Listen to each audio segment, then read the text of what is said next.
I am continuing in my reading. What I'm doing in this series is to read through the entire standard works of the Church of Jesus Christ of Latter-day Saints. This consists of the Bible, the Book of Mormon, the Doctrine and Covenants, and the Pearl of Great Price. I am continuing reading in a chronological order, according to event, not according to publication or volume, so I'm skipping around a bit as I move along. We continue in Alma. We are in chapter 62. Now, most recently, we've had the insurrection of the kingmen that kicked Pahoran out of the judgment seat and was preventing provisions and reinforcements being sent to the army on the front. Helaman has driven the Lamanites out of the west, but he has a very small army, and they won't be able to withstand another attack. Moroni, seeing all this trouble, bands up with Pahoran. They gather together a large army, march on Zarahemla, put down the kingmen's insurrection. That's what we read last. They've destroyed the kingmen. Now we pick this up in chapter 62. We're going to start in verse 12, and we're going to read through 39. And it came to pass in the commencement of the 31st year of the reign of the judges over the people of Nephi, Moroni immediately caused that provisions should be sent, and also an army of 6,000 men should be sent unto Helaman to assist him in preserving that part of the land. And he also caused that an army of 6,000 men, with a sufficient quantity of food, should be sent to the armies of Lehi and Teancum. And it came to pass that this was done to fortify the land against the Lamanites. And it came to pass that Moroni and Pahoran, leaving a large body of men in the land of Zarahemla, took their march with a large body of men towards the land of Nephihah, being determined to overthrow the Lamanites in that city. And it came to pass that as they were marching towards the land, they took a large body of men of the Lamanites, and slew many of them, and took their provisions and their weapons of war. And it came to pass, after they had taken them, they caused them to enter into a covenant, that they would no more take up their weapons of war against the Nephites. And when they had entered into this covenant, they sent them to dwell with the people of Ammon. And they were in number about 4,000 who had not been slain. And it came to pass that when they had sent them away, they pursued their march towards the land of Nephihah. And it came to pass that when they had come to the city of Nephihah, they did pitch their tents in the plains of Nephihah, which is near the city of Nephihah. Now Moroni was desirous that the Lamanites should come out to battle against them upon the plains. But the Lamanites, knowing of their exceedingly great courage, and beholding the greatness of their numbers, therefore they durst not come out against them. Therefore they did not come to battle in that day. And when the night came, Moroni went forth in the darkness of the night, and came upon the top of the wall to spy out in what part of the city the Lamanites did camp with their army. And it came to pass that they were on the east, by the entrance, and they were all asleep. And Moroni returned to his army, and caused that they should prepare in haste strong cords and ladders to be let down from the top of the wall into the inner part of the wall. And it came to pass that Moroni caused that his men should march forth and come upon the top of the wall, and let themselves down into that part of the city, yea, even on the west, where the Lamanites did not camp with their armies.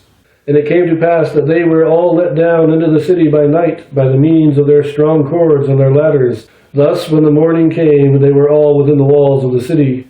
And now when the Lamanites awoke and saw that the armies of the Moroni were within the walls, they were affrighted exceedingly, insomuch that they did flee out by the pass. And now when Moroni saw that they were fleeing before him, he did cause that his men should march forth against them, and slew many, and surrounded many others, and took them prisoners. And the remainder of them fled into the land of Moroni, which was in the borders by the seashore. Thus had Moroni and Pahoran obtained the possession of the city of Nephihah without the loss of one soul, and there were many of the Lamanites who were slain. Now it came to pass that many of the Lamanites that were prisoners were desirous to join the people of Ammon and become a free people. And it came to pass that as many as were desirous, unto them it was granted according to their desires. Therefore all the prisoners of the Lamanites did join the people of Ammon, and to begin to labor exceedingly, tilling the ground, and raising all manner of grain, and flocks, and herds of every kind. And thus were the Nephites relieved from a great burden, yea, insomuch that they were relieved from all the prisoners of the Lamanites. Now it came to pass that Moroni, after he had obtained possession of the city of Nephihah, having taken many prisoners, which did reduce the armies of the Lamanites exceedingly, and having regained many of the Nephites who had been taken prisoners, which did strengthen the army of Moroni exceedingly. Therefore Moroni went forth from the land of Nephihah to the land of Lehi. And it came to pass that when the Lamanites saw that Moroni was coming against them, they were again frightened, and fled before the army of Moroni. And it came to pass that Moroni and his army did pursue them from city to city, until they were met by Lehi and Teancum, and the Lamanites fled from Lehi and Teancum, even down upon the borders of the seashore, until they came to the land of Moroni. And the armies of the Lamanites were all gathered together, insomuch that they were all in one body in the land of Moroni. Now Ammoron, the king of the Lamanites, was also with them. And it came to pass that Moroni and Lehi and Teancum did encamp with their armies round about in the borders of the land of Moroni, insomuch that the Lamanites were encircled about in the borders by the wilderness on the south, and in the borders by the wilderness on the east. And thus they did encamp for the night, for behold, the Nephites and the Lamanites also were weary because of the greatness of the march. Therefore they did not resolve upon any stratagem in the night time, save it were Teancum. For he was exceedingly angry with Ammoron, insomuch that he considered that Ammoron and Amalickiah his brother had been the cause of this great and lasting war between them and the Lamanites, which had been the cause of so much war and bloodshed, yea, and so much famine. And it came to pass that Teancum in his anger did go forth into the camp of the Lamanites, and did let himself down over the walls of the city. And he went forth with a cord from place to place, insomuch that he did find the king, and he did cast a javelin at him, which did pierce him near the heart. But behold, the king did awaken his servants before he died, insomuch that they did pursue Teancum, and slew him.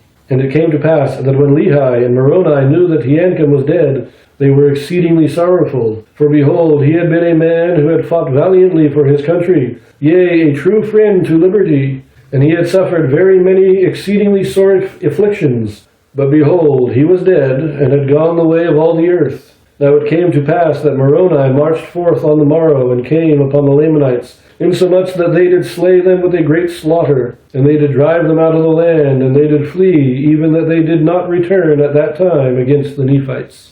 And thus ended the 31st year of the reign of the judges of the people of Nephi. And thus they had wars and bloodsheds and famine and affliction for the space of many years.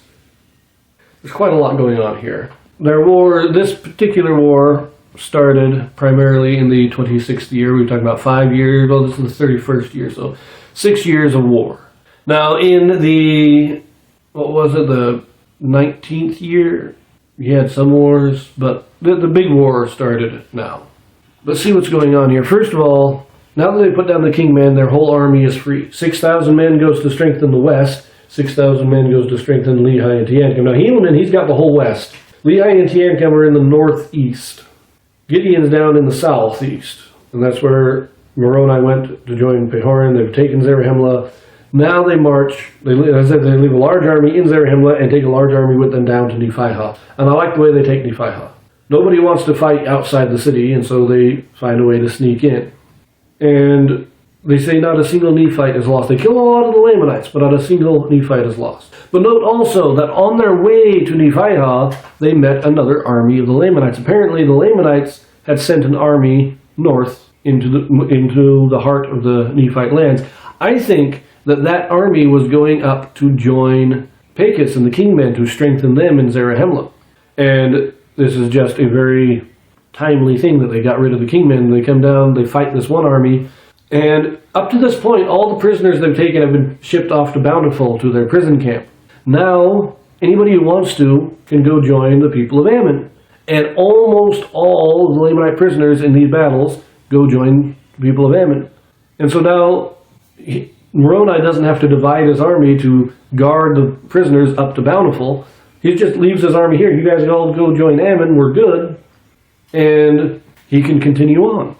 And he says he goes from city to city. He goes first up to Lehi. Lehi's a little bit north. So he goes up to Lehi. Then he goes there. He goes city to city. He meets with Teancum and Lehi in the north. And they just kind of start pushing the Lamanites south and east. Until the Lamanites, all of them, are in the city of Moroni. And then we have the tragedy of Teancum's death. He was so skillful at killing Amalickiah without being caught. But this time he's caught and he is killed. And when Moroni sees that Teancum is dead, he just takes his army and he goes on all-out assault. We get no indication that Moroni tries any kind of stratagem. He just takes his whole army and attacks. The Lamanites have just lost their king. They probably fight half-heartedly for a little while before running away. Now Pahoran, he actually came down with Moroni to take the city of Nephihah, but we don't read about him after that. So did he continue with Moroni for the rest of the campaign, or did he return to Zarahemla? Don't really know.